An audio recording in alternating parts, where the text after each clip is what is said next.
Hi everyone, this is AJ. Welcome back to the channel. Welcome to a new review for the latest episode of the ORVILLE, Season 3, Episode 3. Let's get into it.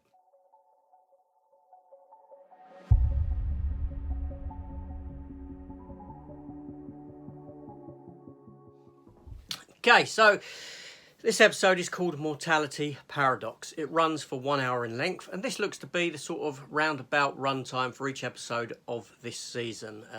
They're clocking in an hour or hour and 5 minutes, thereabouts. Questionable as to whether that is too long for an episode and whether they have to drag stuff out to reach that running time. Now, I'm sure for some people that is not an issue. But anyway, so this episode begins with the security officer returning from a vacation. She comes on board, back from about 2 weeks away. That is relevant to the story, and there may be spoilers here, so please be aware. Now, ship carries about its business, but it gets a sort of reading from this planet, a planet that's deserted, a planet that's a barren rock, essentially. But they get a reading that there's life there, that there's 8.5 billion people living on this planet. So, obviously, Captain Mercer, Kelly, and a few other crew members, Bortas, the security officer, forget her name, it just eludes me at the moment. They travel down to the planet to see what's going on. Only when they get there, they can't find these cities or anything of the sort. It's just dense woodland.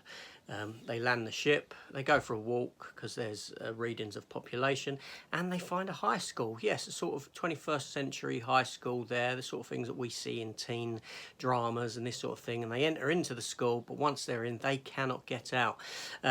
And the school is populated by pupils and teachers, to the point that Gordon, who's obviously part of the away team, he gets beaten up, bullied, if you will, in the toilets, and he gets injured by these said bullies, and saying that he's got to pay money to this certain individual, Randall. From the ship's point of view, they lose track of the crew. The crew have vanished. The ship is down there, the landing ship, but no one else. So they send down an away mission to find out what's going on, comprised of Isaac and the doctor. Why the doctor, I don't know. But there you go. To find out what's going on, although that pretty much leads to nothing. Now, what happens is you have this scenario of you have several different scenarios occurring. The first thing is in a school. Second is on an aeroplane. Then you get one in this funeral home, essentially, for Bortas. Kelly, she gets taken underwater, at which point you're trying to fathom what's going on. Anyway, so basically each character has to go through this scenario of their own. Right, and you are trying to question what's going on, and it gets to a point where they decide not to play along with this game, or whoever's doing it. They don't know if they're hallucinating or if they're in some sort of a hologram or what. They don't know, but basically each one of them has to go through a scenario, and they leave the planet and get back to the ship, or what at least they believe to be, and the ship gets attacked by Kalon. So all this sort of rubbish going on.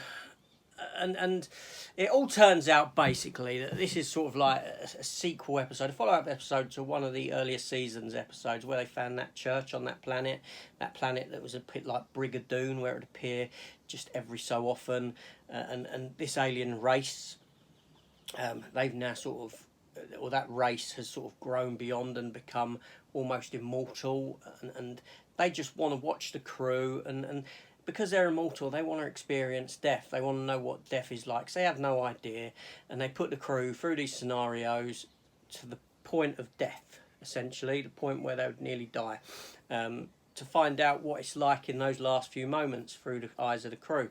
So sort of like, but when the alien pops up and she's telling them this, it's sort of like no harm, no foul sort of a thing. But then you've got to question, well, how would this actually affect someone mentally in reality, being put through, close to death? You wouldn't come away from that unscathed, emotionally, or do you know what I mean? I don't know. The episode was a funny episode. It really was. I don't know if I liked it or not. I'm in two camps. Talk about some positives. I mean, there were some great special effects, and and there were some poor special effects. I was going to talk about positives, but I can't talk about special effects without the good and the bad. When the ship landed in the forest, the